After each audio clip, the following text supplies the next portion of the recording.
Smart Bourse vous est présenté par Tikeo Capital.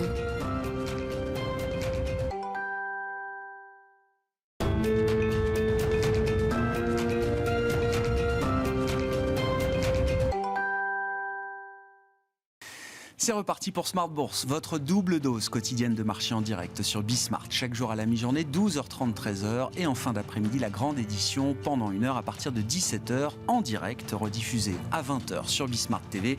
Émission que vous retrouvez chaque jour en replay sur bismart.fr et en podcast sur l'ensemble de vos plateformes. Au sommaire de cette édition ce soir, la Banque du Japon bouge et c'est un fait suffisamment remarquable pour être l'actualité à la une ce soir de notre discussion de marché. Ça n'est pas tous les jours dans sa vie de journaliste financier qu'on peut écrire que la Banque du Japon bouge, parlant d'une banque centrale qui ne fait rien d'autre que d'assouplir sa politique monétaire depuis plus de 20 ans et presque 30 ans peut-être maintenant. La décision de la Banque du Japon la nuit dernière est un peu différente. C'est un bouger qui a provoqué une réaction de marché assez spectaculaire, il faut le noter, puisque la Banque du Japon va autoriser désormais une bande de fluctuation plus large pour ses taux longs et notamment ses taux 10 ans autour de 0, de moins 0,5 à plus 0,5. Le pricing de marché a été immédiat puisqu'on a vu le 10 ans japonais s'élever jusqu'à plus 40 points de base et un peu au-delà. Et puis surtout, un mouvement spectaculaire sur le yen qui s'est apprécié de 3,5% contre dollar. On parle d'une des devises les plus liquides au monde. Et donc, cette décision de la Banque du Japon ouvre un certain nombre d'interrogations, voire de spéculations pour la suite, sachant que le gouverneur historique depuis plusieurs mandats maintenant, Haruhiko Kuroda, prendra la fin de ses fonctions, quittera ses fonctions au cours du premier trimestre 2023. Le sujet japonais sera donc à la une de Planète Marché dans un instant. Nous évoquerons évidemment cette fin d'année sur les marchés et les grandes idées directrices en matière de stratégie d'investissement pour 2023.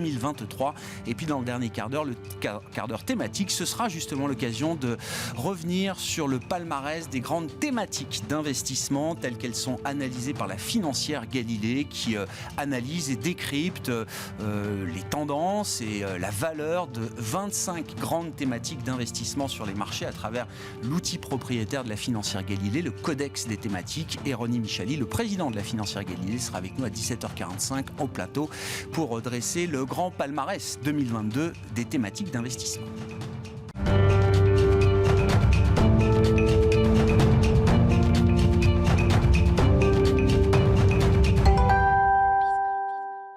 Mais d'abord, tendance mon ami, le résumé de cette journée sur les marchés, c'est Louise Perrin qui nous accompagne ce soir. C'est un léger retour à la baisse pour la Bourse de Paris après l'annonce inattendue de la Banque du Japon d'un ajustement de sa politique monétaire. En effet, la BOJ a assoupli ses instruments monétaires en élargissant à 0,5% la fourchette de fluctuation tolérée sur le rendement des emprunts d'État à 10 ans. Par conséquent, à Tokyo ce matin, le Nikkei a terminé en forte baisse de près de 2,5%. Côté valeur à Paris, Engie chute de près de 5% après l'annonce d'une augmentation attendue des provisions de 3,3 milliards d'euros en lien avec le démantèlement des centrales nucléaires belges. Le groupe a informé les marchés d'une augmentation de 3,3 milliards d'euros de ses provisions pour son parc nucléaire en Belgique. L'impact sur le résultat net est estimé entre 800 millions et 1 milliard d'euros en 2022 et entre 1,1 milliard et 1,4 milliard d'euros en 2023. Dans le reste de l'actualité, Elior gagne 8,19% après avoir annoncé le projet d'acquisition du pôle multiservice de son principal actionnaire de Richebourg qui cède 3,12%. Au terme de cette opération, le groupe de Richebourg détiendra 48,4% du capital d'Elior. À noter que Daniel de Richebourg sera nommé PDG d'Elior pour une durée de 4 ans. En Allemagne, les prix à la production ont baissé pour le deuxième mois consécutif en novembre, avec 28,2% sur un an contre 31,1% attendu.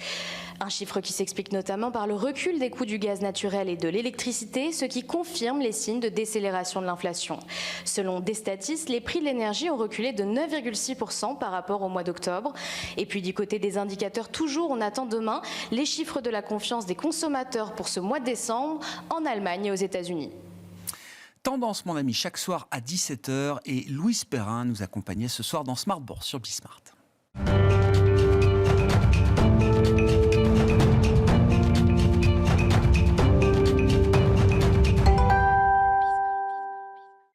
3 invités avec nous chaque soir pour décrypter les mouvements de la planète marché dans ce sprint final de l'année 2022. Je suis ravi d'accueillir Véronique Riche-Flores. Bonsoir Véronique. Bonsoir Grégoire. Économiste indépendante et présidente de RF Research. Florian Yelpo est avec nous également. Bonsoir Florian. Bonsoir. Merci d'être là. Vous êtes responsable de la macro au sein de l'équipe de multigestion de Lombard Odier IM. Et Mabrouk Chetouane avec nous également en plateau. Bonsoir Mabrouk. Bonsoir.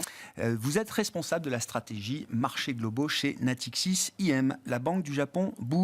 Je le disais, Véronique, c'est pas tous les jours qu'on peut écrire que la Banque du Japon bouge dans un sens différent de celui d'un assouplissement monétaire supplémentaire. Puisque quand on regarde la réaction de marché sur les taux 10 ans japonais, sur le yen, price action est plutôt dans l'idée d'un durcissement. C'est dur de parler d'un durcissement monétaire quand on parle de la Banque du Japon, mais en tout cas, c'est un bouger un peu différent de ceux dont on a l'habitude de la part de la Banque du Japon.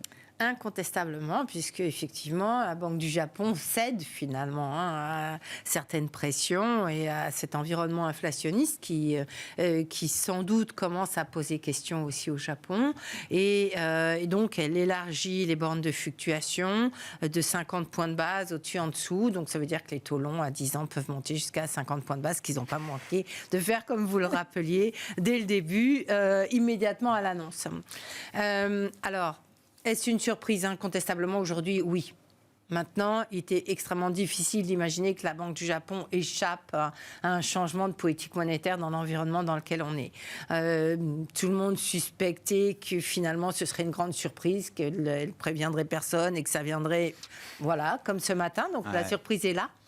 Maintenant, c'est vrai que ces dernières semaines, enfin c'est un peu plus ces 2 derniers mois, disons, les marchés étaient plutôt dans une logique.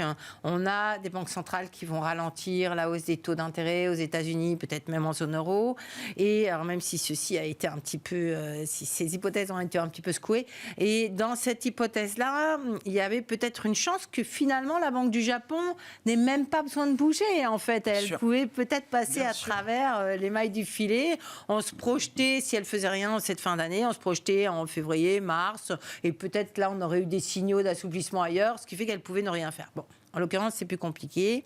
Je pense qu'effectivement la Banque du Japon a du mal à supporter un yen aussi faible qu'il l'a été.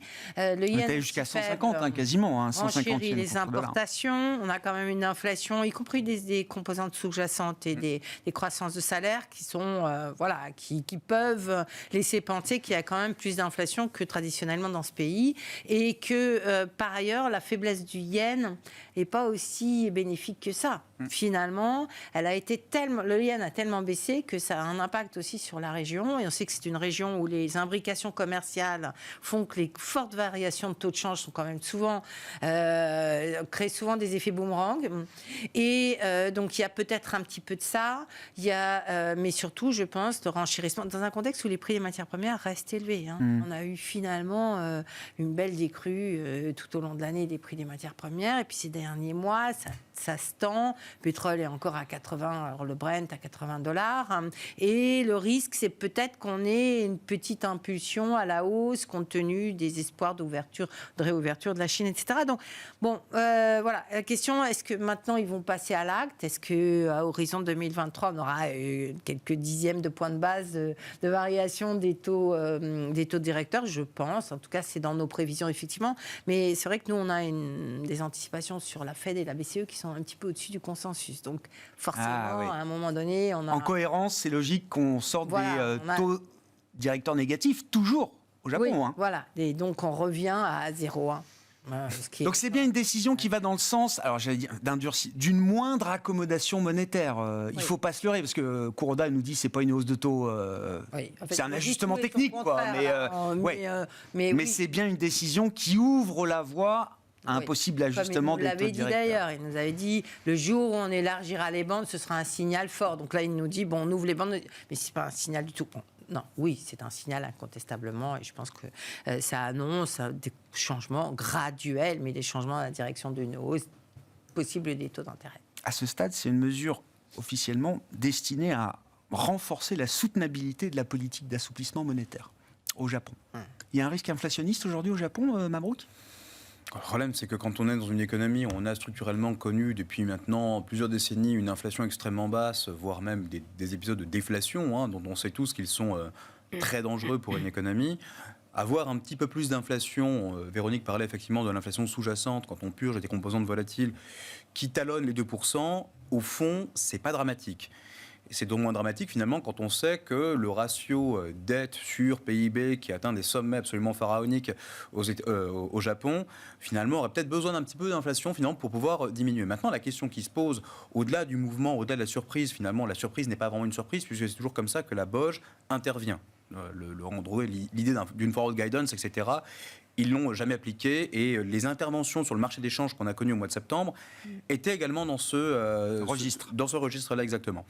Donc finalement, aujourd'hui, la question, nous, qui nous intéresse, c'est comment est-ce qu'on gère finalement un durcissement de la politique monétaire dans un contexte où finalement, d'une part, certes, la Banque centrale détient une grosse partie des encours effectivement de la dette d'État japonaise, mais il n'y a pas que la Banque centrale. Il y a une partie évidemment des résidents japonais qui la détient. Et comment on fait finalement pour lisser un peu l'impact des moins-values qui vont se matérialiser. D'autant plus que ces détenteurs de dette japonaises sont des retraités, principalement. Donc là, finalement, ça va poser un petit problème qu'il va falloir effectivement traiter de nouveau. Donc, est-ce qu'on va pouvoir aller très loin dans le durcissement de la politique monétaire ? Est-ce qu'on va pouvoir effectivement, est-ce qu'on va devoir faire intervenir l'État, ce qui serait évidemment contre-productif par ailleurs ? Donc, bref, donc en gros, cette remontée des taux d'intérêt, enfin cette normalisation, ce début de normalisation des taux d'intérêt au Japon, c'est une bonne chose, peut-être. En tout cas, on verra. On s'aligne finalement sur un cosme où on avait quelques doutes. Enfin, ceux qui avaient quelques doutes sur la tendance des remontées des taux, on aura l'occasion d'en discuter sans doute, effectivement, on voit que même la banque centrale la plus accommodante, entre guillemets, du monde, cède finalement à la pression de la remontée des taux. Alors elle cède pour d'autres facteurs, ça a été mentionné, le yen par ailleurs, mais globalement, finalement, ça va poser quelques questions. Et 2023, ça va être une année, effectivement, un peu soit de la confirmation de cette nouvelle tendance de remontée des taux, ou alors finalement, on a juste un effet technique de normalisation, on élargit les bandes de fluctuation, et on s'arrêtera là. Bon, à ce stade, effectivement, il y a quelques risques potentiels de revoir l'inflation, effectivement, se maintenir, mais de là finalement à voir celle-ci s'accélérer davantage au Japon, ça me paraît effectivement un peu trop tôt pour le dire. Donc au fond, finalement, on utilise cette fenêtre. Je pense que c'est la lecture qu'il faut avoir. Ouais. Cette fenêtre d'ajustement pour pouvoir peut-être normaliser et arrêter finalement et réduire l'inflation du bilan, parce que globalement. Je ne veux pas dire de bêtises, mais je crois qu'en parallèle de cette décision d'élargir la bande de fluctuation, ils ont acheté encore un peu plus. Hein. Non mais voilà. Mais globalement, ils sont quand même les mains liées en fait dans une politique de fuite en avant. Donc l'idée, en fait, je pense aujourd'hui, c'était de retrouver un peu de latitude au niveau du bilan. Le bilan ne fait que grossir de toutes les façons. Alors il a un peu diminué pour des raisons techniques là encore au cours de ces derniers mois, mais globalement c'est une fuite en avant et il faut stopper cette fuite en avant. Florian, vos commentaires sur ce qui apparaît quand même petite capitulation quand même de la Banque du Japon ce matin. Je pense que le Japon n'a pas vraiment le même problème d'inflation qu'on peut trouver en Europe ou aux États-Unis, au sens où la dépense fiscale qui a été mise sur la table au moment de 2020 et 2021 est quasiment, je dirais, un quart de ce qui a été fait aux États-Unis et notamment en Grande-Bretagne. Donc on est loin d'avoir une véritable inflation par la demande. Maintenant, ce qui fait beaucoup du price action, de l'évolution des cours d'échange, aujourd'hui, c'est la politique monétaire. C'est-à-dire qu'au moment où la Fed commence à montrer un peu de modération et que la BCE commence à devenir agressive, on voit l'euro qui se met à monter de la même façon que la situation sur le yen était relativement la même. Donc il faut être capable de relâcher un petit peu de pression pour laisser le yen s'apprécier parce que, mine de rien, ils ont importé beaucoup d'inflation. Donc au bout d'un moment, inflation énergétique plus inflation importée par l'échange, ça devient vite un petit peu... Oui, ça fait 7 mois que l'inflation est au-dessus de la cible au Japon. Hein. Oui. Après, c'est une banque centrale qui cherche l'inflation. Hein. Ça fait des années qu'ils tentent d'obtenir avec les QE1, QE2, QE3, QQE. Enfin, le nombre d'acronymes qui ont été déployés, il est plus toutes les flèches tirées par les gouvernements. C'est pas faux. Après, si je vais sur la partie purement obligataire, à ce stade, c'est plus un problème de trader qu'un problème de portfolio manager. Ouais. C'est-à-dire que, oui, on a eu un gros assèchement de liquidités au cours de la nuit. l'order book s'est vidé, c'est une évidence. On a vite tapé les bandes en fait parce que simplement, voilà, une partie de l'order book s'est retirée quasiment instantanément, disons très rapidement, malheureusement pour ceux qui ne se sont pas retirés instantanément. Ça c'est un premier élément. Maintenant, si on regarde la performance des obligations depuis le début de l'année au Japon, en Europe, aux États-Unis, on est à -15. Au Japon, on est à -2. Pour montrer quand même jusqu'où la Banque du Japon est allée dans l'emprise qu'elle a aujourd'hui sur son marché obligataire, pour la première fois de l'histoire, au mois d'octobre, il y a eu 4 journées, 4 séances consécutives où aucune obligation japonaise cash n'a été traitée. On parle d'un marché de 10, 15 trillions de dollars peut-être. Oui, c'est clair. Ça, c'est un problème de liquidité, encore une fois. C'est plus un problème de trader qu'un problème de portfolio manager. Un portfolio manager, aujourd'hui, il est capable d'acheter des futurs sur ces obligations-là. Il sera servi, il sera exposé à l'évolution du prix de ces obligations-là. Il faut bien distinguer ces deux problématiques. On a toujours dans nos books une exposition à ces obligations-là. Et en fait, cette année, on est extrêmement content de les avoir. Dans le monde des marchés globaux, on peut imaginer quand même, parce que effectivement, le bouger de la Banque du Japon est marginal, mais on sait quand même que c'est une banque centrale qui pourvoit encore énormément de liquidités au marché japonais, mais aux marchés globaux. On a vu quand même par mimétisme des taux longs remonter un peu partout. Alors il y a beaucoup d'effets qui s'entremêlent aujourd'hui, mais sur la séance du jour, on peut imaginer que c'est quand même la Banque du Japon qui donne l'étincelle. Et puis sur le yen, devise la plus liquide au monde, une des devises les plus liquides au monde, où s'accumulent des positions de carry spectaculaires. Pour les marchés globaux, ça peut avoir des impacts et des conséquences, ce bouger de la Banque du Japon. Alors, je tire ça de l'une des discussions avec mes collègues. Je ne suis pas un spécialiste de la question, mais ce qui se passe également, c'est qu'il y a un arbitrage qui se met en place entre la détention d'obligations japonaises et la détention d'obligations étrangères hedgées en yens.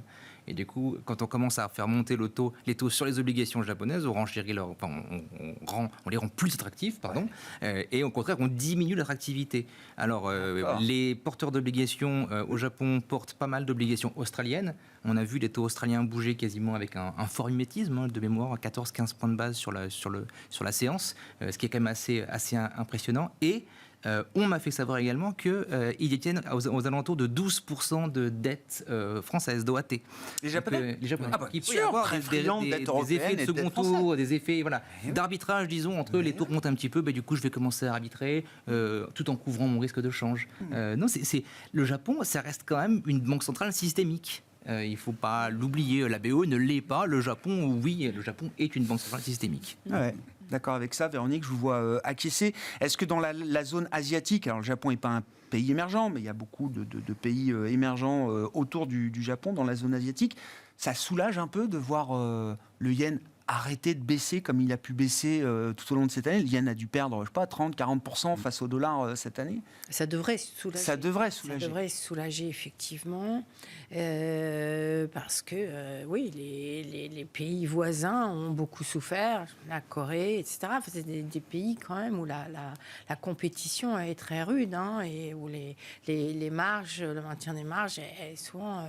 donc, ça devrait le faire. Après, dans la lecture plus globale, je pense que quand même la Banque du Japon a été regardée depuis combien d'années, même aux États-Unis finalement. Je me rappelle je crois que c'était Janet Yellen qui nous disait on analyse ce qui a été fait au Japon. Alors c'était dans un contexte inverse. C'est un cas d'école, quoi. Mais c'était le cas d'école qui avait X années d'avance, etc. Personne n'aurait imaginé ou n'imagine d'ailleurs tout la japonisation de l'Europe puisse sortir de sa déflation chronique, structurelle, liée au vieillissement, à tout un tas de choses.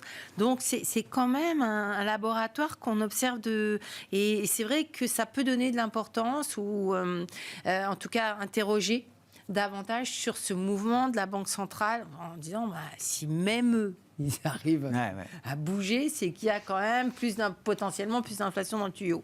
Après on verra bien, mais je pense que ça joue effectivement par ramification avec compte tenu de ce qu'on a regardé, observé du Japon et du modèle que ça a pu représenter ces dernières années. Donc, même si la Banque du Japon doit s'ajuster à ces pressions inflationnistes, Mabrouk, ça justifie que la Banque Centrale Européenne soit aussi méchante? Quand je dis méchante, je m'explique. Ce n'est pas les 50 points de base délivrés la semaine dernière qui sont agressifs. C'est la manière dont Christine Lagarde s'est emparée de la communication à la tête de la BCE pour signaler, il peut y avoir un signal politique, signaler qu'il y aura encore du 50 points de base, pas une fois, sans doute 2 fois, et peut-être même encore 3 fois, au début de l'année 2023. Multiple times. Multiple times. Alors, avait-elle besoin d'être aussi méchante Pour reprendre Agressive, c'est Pour reprendre vos propos. J'assume le mot Alors, méchant, mais... À mon sens, et alors on peut encore débattre, mais la décision a été prise de remonter de 50 points de base effectivement le taux d'intérêt directeur. Compte tenu effectivement des tensions inflationnistes qui règnent encore en zone euro, qui sont très fortes, 75 points de base aurait été de bon ton. Et même si globalement la Fed a décidé de ne faire que 50 points de base, il n'est pas entre guillemets absurde de voir une banque centrale piloter sa politique monétaire en fonction des tensions inflationnistes qui règnent au sein de sa zone. Et en fonction aussi également, il faut quand même le rappeler, on a un euro qui était un petit peu faible. Remettre effectivement un peu plus de taux d'intérêt directeur à ce stade n'aurait pas été finalement une mauvaise décision. Donc finalement, pour moi, la surprise vient également de la communication, je vais commenter dans quelques secondes, mais vient surtout de la décision. Alors, bon, le QT, on va évacuer le sujet tout de suite, il est homéopathique, il faut dire clairement les Réduction choses. du bilan, ça commence en mars, à dose très graduelle, et on s'ajuste à partir de juillet. 15 milliards à partir du mois de mars, c'est ça, 15 milliards à partir du mois de mars, c'est complètement homéopathique quand on regarde juste la taille des retombées, des tombées en fait, qui sont programmés au titre des 4 premiers plans, je parle même pas du PEPP, qui ont été implémentés depuis 2015. Donc c'est 340 milliards de dollars, d'euros, et on fait seulement 15 milliards jusqu'au mois de juin, et on doublera peut-être, à la limite, à partir du mois de juillet. Je note qu'ils ont le bon ton de ne pas commencer dès le mois de janvier, quand on sait que les émissions obligataires souveraines sont très importantes sur les premiers mois de l'année. D'une part. Et d'autre part, encore une fois, la BCE ne sera pas absente du marché. Elle va continuer finalement. Donc ça, c'est un point qu'il faut garder à l'esprit. On entend beaucoup de commentaires en disant année effectivement encore record en matière d'émissions. Comment vont faire les États pour se financer? La BCE est toujours là. Donc ça c'est un point qu'il faut garder à l'esprit. Donc la communication effectivement était un peu surprenante, puisque là, Christine Lagarde était déterminée à dire attention, les taux vont monter. Et en fait, pour moi, ça répond à une aberration en fait qu'on avait constatée sur les marchés. C'est qu'on avait des taux réels qui étaient repassés en territoire négatif. Et ça, à un moment donné, quand on voit les taux réels américains qui commençaient à baisser, et c'était normal finalement de voir les taux réels comme passer de 160 points de base aux US à 130, c'est effectivement ça, on embrasse... À ce stade, c'est cohérent. On embrasse le mouvement de la Fed. Tout va bien, tout est cohérent. Enfin, il y a beaucoup de choses qui sont cohérentes aux États-Unis. Et on avait des taux d'intérêt réels en Europe qui étaient à moins 10, moins 20. Incohérence totale. Les anticipations d'inflation, il n'y a pas de raison qu'elles bougent. Elles ont d'ailleurs un petit peu baissé. Bon, ça contribue effectivement à cette baisse. Mais les taux longs étaient beaucoup trop bas à ce stade, effectivement, et ça questionnait la crédibilité finalement de l'institution. Donc il a fallu à un moment donné taper du poing sur la table en disant, écoutez, si vous pensez qu'on peut lutter contre une inflation, certes, dont une partie n'est pas originaire de la demande, c'est vrai, mais une inflation dont on ne sait pas finalement, on n'a pas la certitude qu'elle a emprunté cette inflation négative comme aux États-Unis, puisque nous, on n'est pas à l'abri de voir un retour de flamme, on est obligé de continuer à monter les taux d'intérêt. Tant qu'on ne sait pas, on continue de taper, quoi. À un moment donné, dans le doute, j'ai envie de dire, oui, et puis non, mais on sait globalement, on a de bonnes raisons de penser que l'inflation va continuer de monter au début de l'année prochaine. Et donc, in fine, ça c'est juste la partie, entre guillemets, où on a le plus de certitude. La seconde partie, on en parlait justement avant le début de cette émission, c'est quid finalement de possibles effets de second tour. Certes, très limité en Europe, il est possible, mais c'est tout à fait... On va dire, c'est peu probable. Mais si jamais ça venait à se matérialiser, dans ce cas-là, on critiquerait de nouveau la Banque Centrale Européenne pour une inaction, etc. Bon, à un moment donné, soit on remonte les taux, on va dire, dans le laps de temps qui lui est imparti, c'est-à-dire le premier trimestre, elle n'a pas le choix, elle doit monter ses taux de manière, on va dire, assez ferme, soit elle give up, elle abandonne tout de suite. Donc, effectivement, ce qu'elle n'a pas fait, donc elle a dit, je continue de monter les taux sur au moins les 2 prochains meetings. 100 points de base de hausse de taux, c'est... Et peut-être celui encore d'après. Oui, non, voilà, mais le peut-être, ça, dans la bouche d'un banquier central, ça veut dire n'importe quoi. Ouais. Mais 100 points de base, c'est tout à fait acceptable. Véronique. L'erreur, il me semble qu'elle était au précédent meeting, en fait. Parce que c'est lors du précédent meeting qu'elle a ouvert en disant la BCE considère qu'elle a fait un grand pas vers la normalisation. Des progrès substantiels. Des progrès substantiels, etc. C'est à ce moment-là, nous, on avait titré la BCE pivote avant la Fed, ou je ne sais plus, enfin voilà. Et c'est là qu'elle avait quand même surpris. Je pense qu'il y avait un degré d'anxiété économique qui n'avait pas grand-chose à voir avec la situation présente. On était en pleine crise britannique, hein. On était en pleine crise des LDI Juste britanniques après, aussi. Hein. Oui, oui, effectivement, il y avait le risque euro, il y avait tout un tas de choses. Mais et puis là, on voit une banque centrale qui, rattrapée avec une économie mince, ça tient encore. Hein. Et l'inflation, ben oui, tient aussi. Et du coup, on rétropédale et on devient beaucoup plus agressif par rapport aux attentes. Après... je pense fondamentalement que stopper la hausse des taux ou laisser envisager qu'on laisserait les taux d'intérêt à leur niveau actuel, ça n'a pas de sens. Ça n'a pas de sens avec une inflation ou une croissance nominale du PIB qui va être là où elle sera, enfin autant qu'on puisse estimer, parce qu'il y a quand même beaucoup d'incertitudes, là, il y a une marge. Mais donc je pense qu'effectivement, il est dans la... de toute façon, c'est les gènes de la BCE. On voit bien qu'en Allemagne, en Finlande, il commence... il grimpe au rideau quand même. Donc, elle n'a pas trop le choix. Et effectivement, on veut ralentir la croissance. En tout cas, on ne veut certainement pas être tenu pour responsable d'une économie qui repartirait parce qu'on n'aurait pas assez bridé la conjoncture. Mais il n'est pas impossible que la croissance reparte en quelques mois en début d'année. C'est peut-être une histoire de 3 mois, peut-être 2 d'ailleurs, mais c'est ça qu'elle veut absolument pas observer. Donc elle prend les devants et... Il y a un point, la Fed a attendu. Non, mais juste, la Fed a attendu quand même beaucoup plus longtemps et d'avoir une économie beaucoup plus en surchauffe quand même. Nous, je veux dire, à peine normalisée. La demande est à peine normalisée par rapport à la référence du 4e trimestre 2019. Mais on a une BCE qui reste une BCE droite dans ses bottes et qui n'a pas du tout changé. Ouais. Enfin, je pense que les messages particulièrement le dernier, nous rappellent ça, avec la pression politique. Ce que font les gouvernements. Là aussi, ça j'entends. Il faut mettre un verrou, une contrainte budgétaire là. Au gouverneur, et particulièrement, y compris de l'Allemagne, alors que c'est l'Allemagne quand même qui ouvre les vannes et on sait pourquoi. Donc, je pense que là, il y a une volonté effectivement de rappeler à l'ordre les gouvernements. Florian, donc sur la Banque centrale européenne, on se retrouve dans une situation où, je parle de la séquence début 2023, la BCE va être plus hawkish, plus agressive que la Fed. On a parlé de la Banque du Japon auparavant. C'est-à-dire que toute l'idée du pic hawkishness global des banques centrales, qui était un peu le point d'ancrage de cette fin d'année 2022, tout se fragilise à nouveau. Vous l'avez écrit, elle est très bien formulée. D'ailleurs, je me suis permis de le reprendre. Enfin, la BCE avait besoin de son Jackson Hole moment. Voilà, c'est ça. La BCE s'est payé son Jackson Hole moment, c'est-à-dire le moment où Powell avait annoncé qu'il était là pour détruire l'inflation et pour ne faire que ça et rien d'autre que ça. C'était un moment assez fort, quoi, politiquement parlant.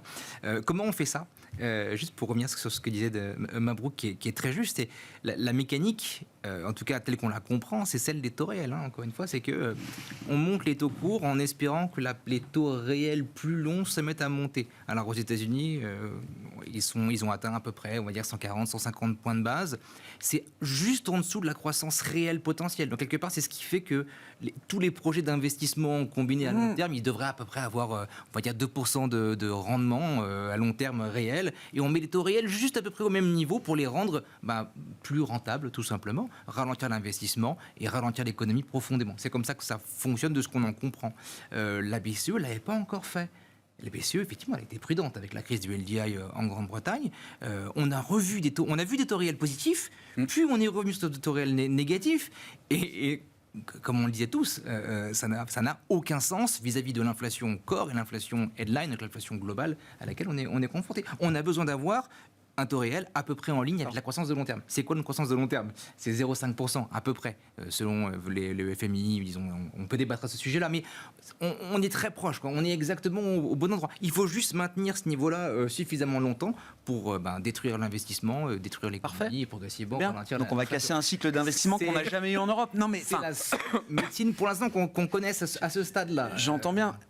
On ne peut pas réfléchir autrement qu'avec ces outils de banque centrale qui paraissent assez rustiques. C'est peut-être pire que ça. C'est qu'en plus, comme on en a déjà parlé, comme en 81, la plupart des gouvernements ont commencé à penser à des plans de relance pour protéger les consommateurs de leurs pays respectifs. Comme Reagan avait déployé un plan de 300 milliards, un républicain dans les années 80 déployait un plan de relance en plein resserrement monétaire.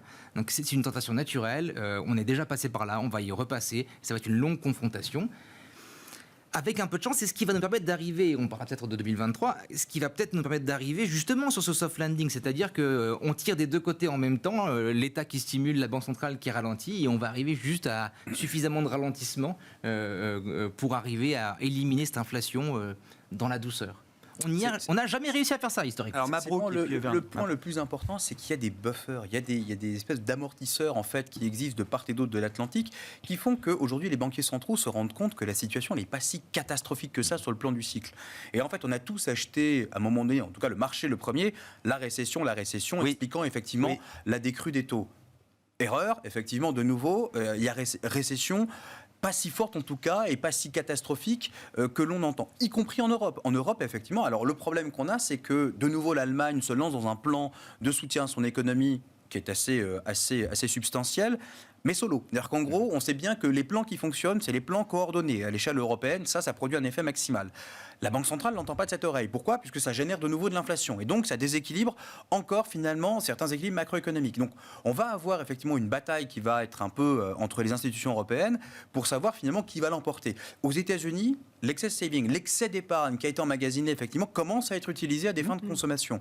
On le voit, c'est dans les papiers, effectivement, c'est dans les notes de la Fed. Et donc, la Fed se dit, la demande n'est pas encore complètement euthanasiée, effectivement, par les augmentations de taux d'intérêt. Ça va se produire quelque part en 2023. Et le soft landing ou le shallow recession, c'est globalement une espèce soft landing, récession, on va dire, de magnitude relativement faible. C'est deux choses qui sont compatibles en quelque sorte et compatibles avec le process des banquiers centraux maintenant. Donc, tout va bien en fait. Je suis plus confiant dans le pragmatisme de la Fed, qui saura pivoter quand le moment sera le bon. J'ai plus de mal, encore une fois, avec le logiciel politique qui habite à nouveau la Banque centrale européenne, très dur depuis quelques mois, Véronique. Et encore une fois, au-delà des prochaines décisions, quand on a vu le coût économique des erreurs de politique monétaire, à commencer par celle de 2011, enfin, je veux dire, qui nous fait perdre 10 ans en matière d'investissement, en matière de dynamique de demande intérieure pour la zone euro, j'ai l'impression que tout se remet en place de la même manière. Oui, mais encore, vous êtes bien gentil de citer 2011, parce qu'avant 2011, il y avait la première décennie de vie de la zone euro, où on avait, on avait chiffré, nous, l'impact négatif du retard systématique de la politique monétaire. Donc ça a été désastreux, et sans compter les effets sur la devise qui ont... Donc, oui. Après, la Banque centrale va vous dire, mais nous, on est dans notre rôle, nous, on a nos statuts. Mais... C'est vous qui nous avez donné ces statuts. Donc, est-ce qu'il faut remettre en cause... Moi, mon opinion fondamentale, c'est que les banques centrales vont énormément souffrir à terme parce qu'elles auront perdu toute crédibilité. Et qu'on reprendra avec un peu de distance les erreurs du quantitative easing à n'en plus finir et de ces excès de liquidité qui ont donné lieu à l'inflation et peut-être leur incompétence quant à lutter efficacement contre l'inflation. Donc, les banques centrales, mais ce sera plus tard qu'on mettra en question sans doute leur influence, leur importance, le pouvoir, la concentration du pouvoir qu'elles ont. Il nous faudrait effectivement un policy mix. On a bien été un foutu en zone euro. Alors déjà, on peut constater que dans les pays où il n'y a pas d'union monétaire, où il n'y a qu'un seul pays, un seul gouvernement, enfin une banque centrale, un gouvernement, c'est pas toujours très, très lisse et très cohérent. Mais là, en zone euro, c'est un exercice, effectivement. Je pense que ça a toujours été la faiblesse de cette union monétaire, et ça le reste, et en période de crise, eh bien, on ne peut déplorer effectivement que ça ait des effets d'autant plus négatifs. Dommage, on avait trouvé dans le Covid une forme de coordination un peu nouvelle et une vitesse de réaction assez nouvelle. Parce qu'on était face à une crise extrêmement exceptionnelle. Alors,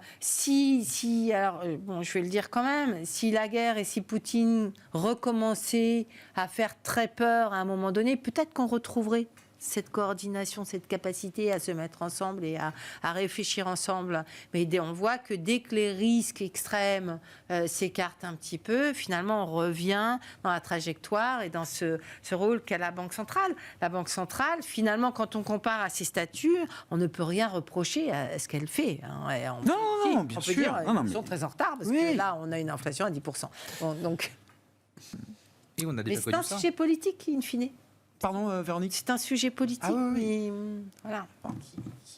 Les 2 premiers trimestres de 2008, la BCE est toujours en train de monter les taux et Trichet a accompli sa dernière hausse de taux à la fin de l'été. Juillet 2008. Voilà. Souvenez-vous de ça. Simplement, ils sont Et là, tout le monde était en crise. Là où on a beaucoup perdu, c'est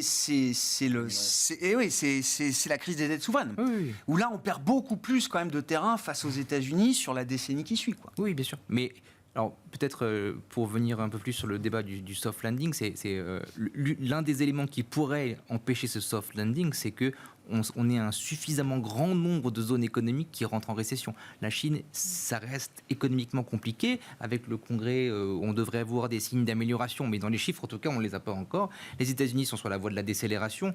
Qu'on y voit une récession ou pas, on peut tous se mettre d'accord sur la décélération. La zone euro résiste encore. Elle est surprenamment résistante. Si la Banque centrale commence à monter les taux réels restent positifs pendant 6 mois, on va se retrouver à l'été 2023 et on aura les États-Unis qui auront ralenti, la Chine peut-être qui aura rebondi et la partie zone euro qui rentrera en récession à ce moment-là. Bon, on a déjà connu ça de notre vivant. Est-ce qu'on pourrait avoir un bis repetita ? Pour moi, c'est l'un des risques majeurs au soft landing. Ah ouais, j'entends. Et la Chine, c'est encore un gros point d'interrogation pour vous, enfin, la séquence de réouverture sanitaire et les effets qui vont être produits par cette séquence de réouverture, c'est encore flou. Alors, il y a 2 éléments. Il y a la partie données. Ce qu'on a collecté en termes de données au cours du mois est très mauvais, surprenamment très mauvais. Ça, c'est pas une bonne nouvelle. Mais d'un autre côté, politiquement, ce qu'on voit, et en termes de politique monétaire aussi, c'est-à-dire la partie gouvernementale et la partie PBOC, la partie banque centrale, ça, c'est très positif. Alors, combien de temps ça va prendre ? La Chine avait rebondi plus ou moins au 2e trimestre 2008, à l'époque, poussant les prix du pétrole à la hausse. Si vous vous souvenez bien, il y avait un changement de paradigme sur les prix du pétrole, il paraît. Ça s'est vite arrêté, ce paradigme-là. Mais disons qu'on tente de balancer les 2 éléments. Aujourd'hui, par contre, pour ce qui est de l'investissement, on a des PER qui sont aux alentours de 10-11 sur les actions chinoises. Des taux qui sont très bas et un retard, disons, historique du PE sur les taux d'environ 6 mois. Donc, quelque part, sur la partie émergente, on est plus confiant que sur la partie développée. Il y a une opportunité d'investissement à saisir, ne serait-ce qu'avec un rattrapage de valorisation de ces actifs-là. Si on achète l'aspect narratif du congrès qu'on a eu récemment. On a rentré, effectivement. Ouais, Véronique, pardon. Véronique. Il y a l'aspect narratif, il y a aussi le fait que l'assouplissement de la politique sanitaire va finir quand même par se concrétiser. Alors, il y a une grande incertitude là immédiate, parce que les cas quand même de Covid se multiplient. 11 morts, on ne devrait pas sourire, mais ça fait quand même Juste pour la sourire, petite anecdote, c'est des équipes d'investissement qui ont évidemment des contacts sur place en Chine, mais comme vous tous, il y a tellement de cas Covid, quasiment 100% dans les équipes à Pékin, que la politique oblige les infectés à aller travailler alors que les non-infectés restent isolés. C'est-à-dire qu'il y a tellement plus d'infectés que de non-infectés qu'on préfère que les infectés aillent travailler et que les non-infectés restent isolés chez eux. Donc du coup, vous êtes dans une situation sanitaire qui est assez imprévisible et ça pourrait tourner très mal en réalité à brève échéance. Après, si on prend un scénario un peu plus soft en se disant finalement c'est un variant peut-être comme ceux qu'on a eu en Europe et un peu moins virulent, donc dans 2 mois, on commence à y voir un peu plus clair. La vie reprend son cours. Et qu'est-ce qui se passe ? Il y a quand même de la place pour un rattrapage. Quoi qu'il en soit, des fondamentaux absolument pourris du pays, et je ne mâche pas mes mots. Même dans le secteur automobile, qui s'est plutôt bien comporté en Chine, il y a eu un rattrapage des ventes en 2023 qui est assez spectaculaire. Bon, en moyenne, sur les 3 dernières années, on est quand même très en deçà du niveau d'équilibre de marché. Donc il y a effectivement des chances de rattrapage qui peuvent paraître spectaculaires à un moment donné. Enfin, en tout cas suffisamment forte pour créer moi je redoute ça, une dynamique comme on l'a vu un peu début novembre à la hausse des prix des matières premières, qui là viennent rattraper les banquiers centraux, notamment la BCE, et fasse que cela aille trop loin dans le resserrement monétaire. Donc finalement, il y aura un appel d'air chinois, l'Allemagne tout d'un coup regain d'optimisme, et on a un peu de regain aussi de demande en Europe. La baisse de l'inflation et une moindre tension énergétique font qu'il y a un potentiel de rattrapage. Il existe, il n'est pas faramineux et je ne suis pas outre mesure optimiste, mais il existe et il pourrait se concentrer pendant les 2-3 prochains mois. Et c'est à ce moment-là qu'on peut avoir un regain de sentiment de risque d'inflation qui peut faire mal en termes de politique monétaire. Ouais. Et juste 2 points sur lesquels vraiment j'aimerais revenir.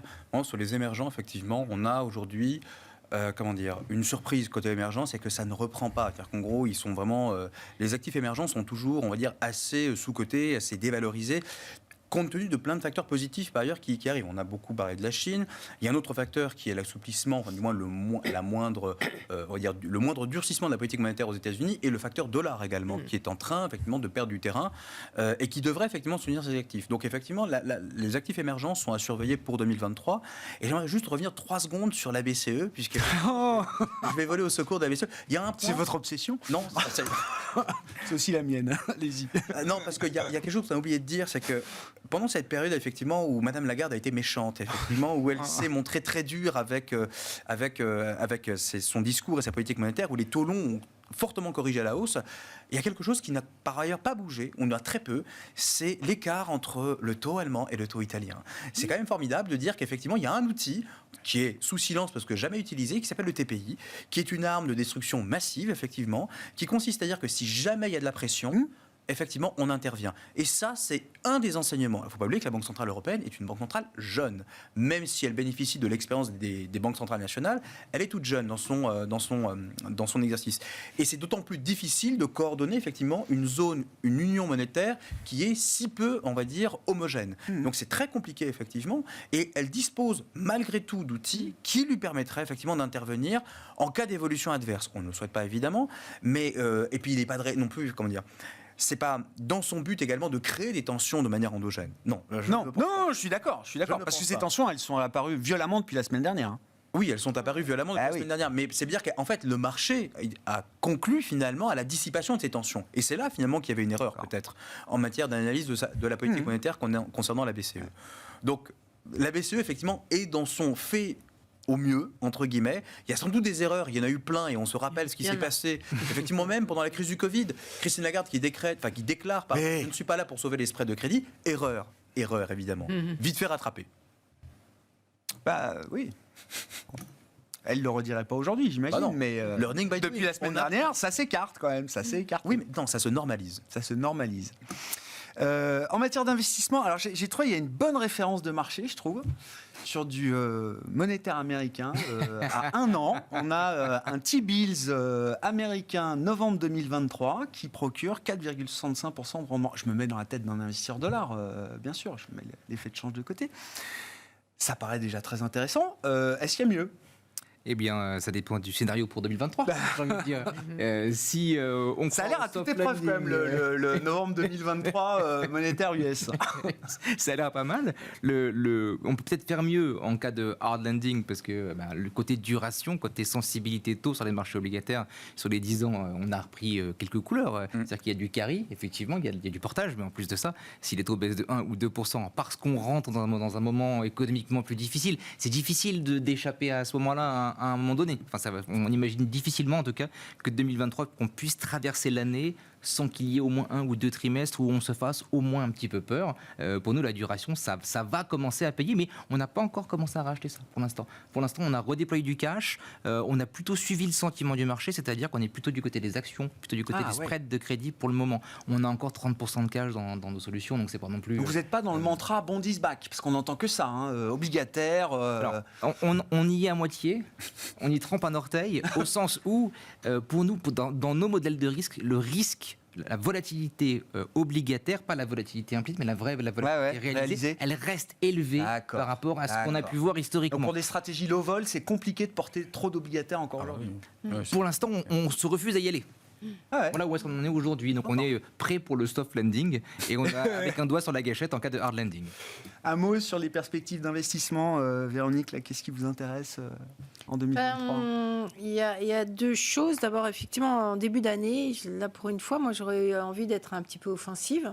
Ça ne m'arrive pas tous les 4 matins. Non. Donc il faut... Non. Et peut-être dans la logique régionale, resurpondérer un petit peu l'Allemagne par rapport notamment à la France. Marché français a plutôt bien surperformé depuis plus d'un an, l'Allemagne. Je pense que là, ce qui se profile, ça rejoint un petit peu ce que je disais à l'instant, c'est-à-dire quand même les choses vont mieux, les gros stress en Europe sont en train de retomber. L'IFO n'était pas mauvais en Allemagne. L'IFO n'était pas mauvais. On a eu le premier signal il y a 1 mois et demi avec le ZOO, les perspectives, et puis ça s'enchaîne, la confiance des ménages revient un petit peu. Le gouvernement allemand en met tellement sur la table de toute façon, donc ça marche très bien. Et je pense qu'effectivement, là, il y a un peu de frilosité pour le coup des investisseurs à l'égard de ce thème allemand. Et c'est vrai que le modèle allemand, par ailleurs, est complètement à plat. Néanmoins, conjoncturellement, il peut y avoir quelque chose d'un peu sympathique et ce sera, dans ce cas, un peu plus cyclique que ce que tout le monde a envie de jouer en ce moment. Alors attention, il y a le contexte international, il y a notamment le marché américain qui est là pour nous rappeler à l'ordre quand même. Je pense que le marché européen a constitué une base qui permet d'évacuer le risque qu'on aille connaître de nouveaux plus bas. Donc là, on est plutôt en phase de correction. Je pense qu'il y aura peut-être des opportunités d'achat. Il ne faut pas en attendre. Il faut pas. On n'est pas sur des stratégies à 3 ans, mais à quelques mois peut-être. Voilà. Tout a un prix. Bon, Mabrouk, pour conclure rapidement, 1 minute. Brièvement, alors les actifs émergents, comme je le disais, notamment la dette émergente, parce qu'on sait que les banques centrales émergentes ont tendance à devancer effectivement le comportement de la Fed, pour des raisons qui leur sont internes, mais donc du coup mécaniquement leur marché obligataire peut en bénéficier, et donc par voie de conséquence nos portefeuilles également.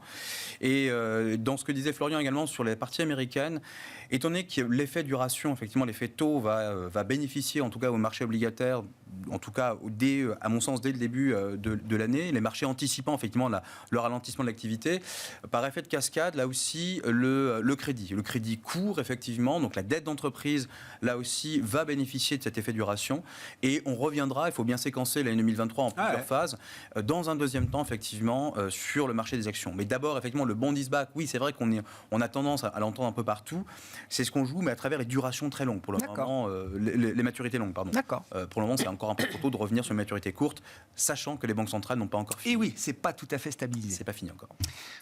Voilà, on boucle la discussion avec vous. Merci beaucoup, merci d'avoir été les invités de Planète Marché ce soir. Véronique Riche-Flores, présidente de RF Research, Florian Yelpo, responsable de la macro chez Lombardier IM, et Mabrouk Chetouane, responsable de la stratégie de marchés globaux chez Natixis IM.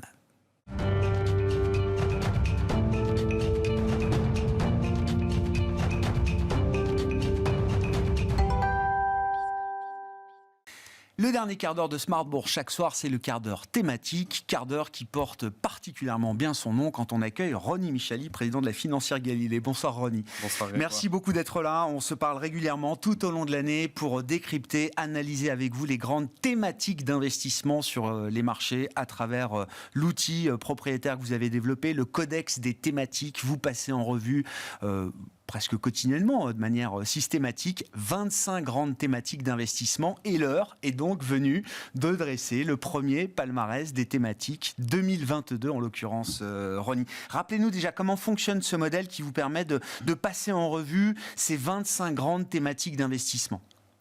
Tout à fait. Alors, c'est un modèle propriétaire qui nous permet d'identifier les thématiques d'avenir, qui ont bien sûr des perspectives économiques, mais ce modèle nous permet en fait d'analyser leur potentiel boursier. C'est ça qui va nous intéresser, bien sûr, pour créer des portefeuilles multithématiques.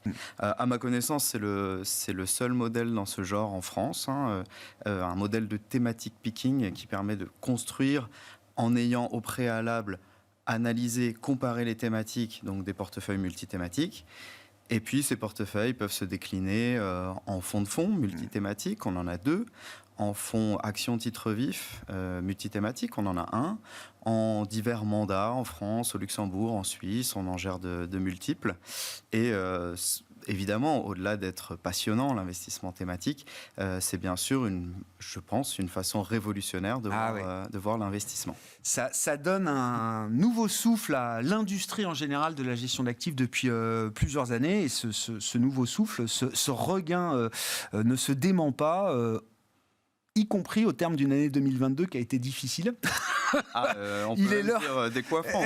Il est l'heure de dresser donc le palmarès de ces grandes thématiques. Alors vous nous proposez, c'est très bien, hein, les gagnants et les perdants sous forme d'un top 3 et d'un flop 3. Quels sont les enseignements que vous retirez de cette photo finish de l'année 2022 Exactement. Alors déjà, il faut dire avant toute chose que c'est Franklin Templeton qui dit très bien ça.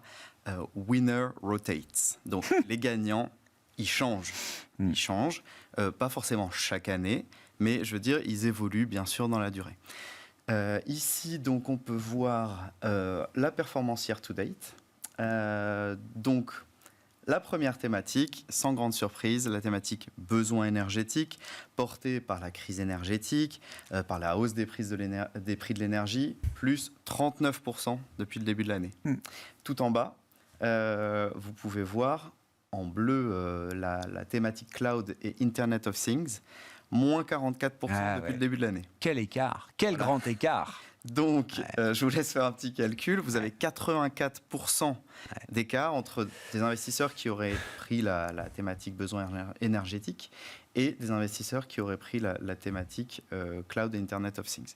Donc, d'où l'intérêt du thématique picking. Et une dispersion très très forte. Alors on le voit sur les marchés d'un secteur à l'autre, mais d'une thématique à l'autre, effectivement, on retrouve également ce phénomène de dispersion. Ce qui est assez frappant dans votre tableau, Ronnie, c'est que la seule thématique qu'on voit dans ce top 3 positive, c'est la thématique besoin énergie. Hein. Quand on reprend le top 3 et le flop 3 des thématiques, les meilleures thématiques qui arrivent après les besoins énergétiques affiche quand même des performances boursières négatives. Négatives, exactement. Il n'y a qu'une seule et unique thématique cette année qui est positive, c'est la thématique besoin énergétique, qui inclut, je précise, Grégoire, parce que toutes les thématiques ne sont pas ESG, ou pas encore en tout cas, qui incluent les énergies fossiles. Il n'y a pas que les énergies fossiles dans la thématique besoin énergétique, il y a aussi des énergies propres, mais ça inclut bien sûr les énergies fossiles. La deuxième thématique year to date, c'est recyclage des déchets, donc moins 5,2. On peut dire que ça a bien ça tient, ça a tenu. Par rapport on est à moins 10 sur le CAC et sur les indices européens. Mais vous pouvez remarquer, bien sûr, que les thématiques besoins énergétiques, recyclage des déchets et accès aux soins sont plutôt grises. Sur la légende, ça veut dire que c'est des thématiques à dominante value. Alors que les thématiques dans le flop 3 sont plutôt bleues, donc les thématiques à dominante croissance. Et plus elles sont en croissance, plus elles ont baissé. Alors, j'ai pas mis les années précédentes, mais en 2021, c'était déjà le cas. La value surperformait la croissance. Ça fait 2 années de suite. Ça fait longtemps qu'on n'a pas vu ça. Et je n'avais pas en tête que 2021, au final, avait été aussi une année de surperformance des thématiques value par rapport aux thématiques. Tout à fait. Alors que 2020, c'était beaucoup plus une année croissance. La thématique cloud et Internet of Things, dont on parle parce que c'est la moins bonne de l'année, en 2020, elle fait quand même une performance incroyable de 82%. Donc c'est vrai que, comme je disais tout à l'heure, les gagnants changent. Et bien sûr, c'est là l'intérêt de l'outil de sélection de thématiques, du modèle qui va analyser et comparer les thématiques. Qu'est-ce qu'on peut dire des quelques thématiques, hein? Vous venez à peu près tous les mois ou tous les 2 mois pour décrypter une thématique spécifique. On va le voir sur le graphique suivant. Ronnie, vous avez tenu à compiler quand même certaines des thématiques dont vous êtes venu nous parler cette année pour voir un petit peu leur parcours. Alors non pas sur la seule année 2022, mais on regarde effectivement les 2 années 21 et 22 ensemble. Ça donne une image un peu plus pertinente peut-être. Exactement. Alors celle qui se tient bien, c'est la thématique défi alimentaire. C'est non seulement la moins volatile, par exemple, cette année, c'est la seule qui a une vol en dessous de 20%, mais c'est également la plus résiliente sur 2 ans. Alors, elle est un peu coupée en deux. Les fonds du domaine de l'industrie agricole agribusiness ont plutôt bien tenu. On en a un, le iShares Agribusiness, qui est positif depuis le début de l'année, ou le First Trust Global Agriculture, qui lui est légèrement négatif. Ça, c'est pour la partie de la thématique qui tient bien, puisque vous savez que les thématiques sont transversales, donc multisectorielles. C'est un peu moins le cas des fonds comme par exemple Pictet Nutrition, très connu. Cette année, il souffre un peu, ce qui n'enlève rien à sa qualité, mais il est à la fois sur l'agriculture, mais aussi la distribution, la chaîne du froid, les compléments alimentaires, etc. Et donc des secteurs au sein de la thématique qui ont un peu moins bien tenu. Globalement, la thématique défi alimentaire, c'est quand même une très bonne thématique fonds de portefeuille. Tout comme la thématique en bleu, ici sur le graphique, cycle de l'eau.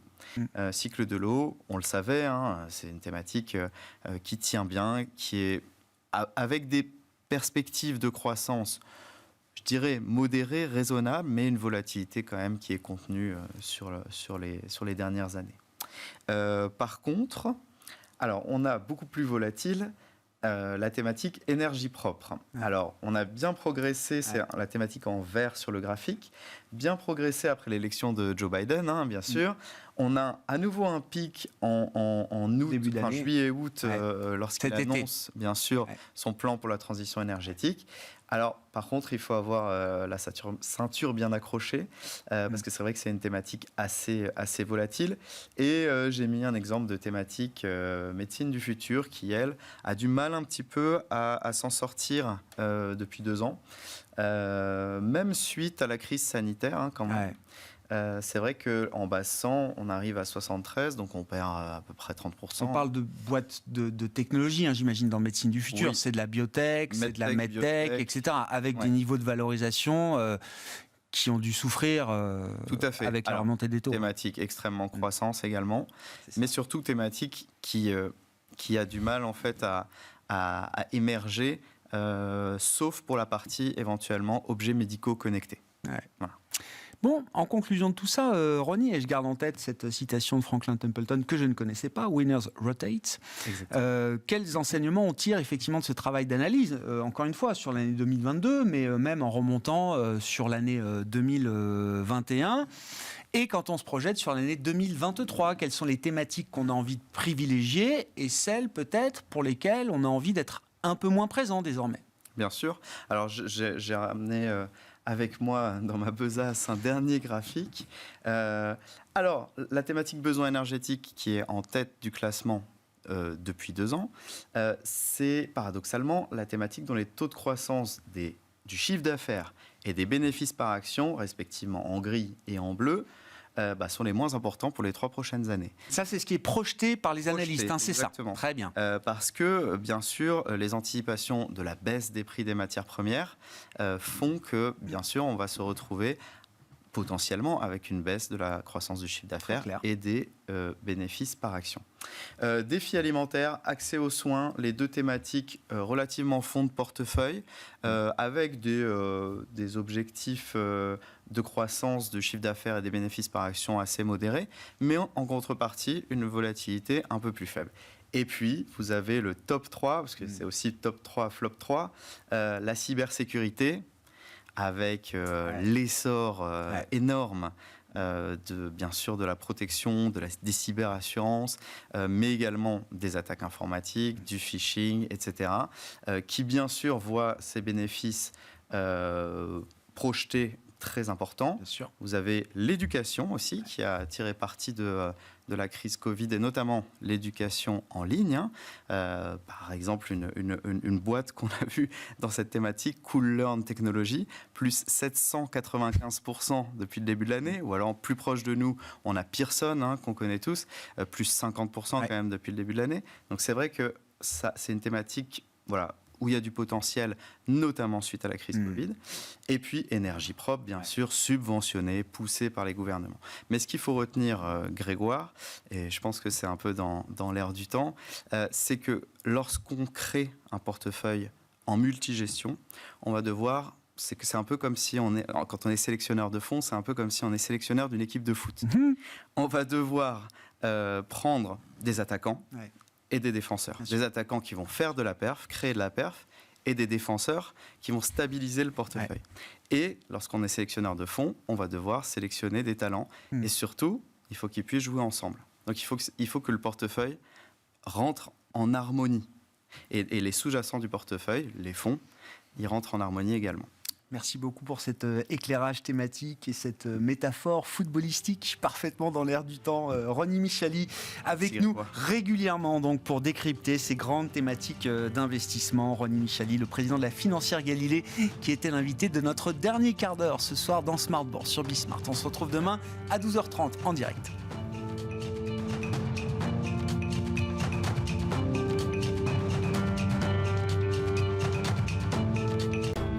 Smart Bourse vous a été présenté par Tikeo Capital.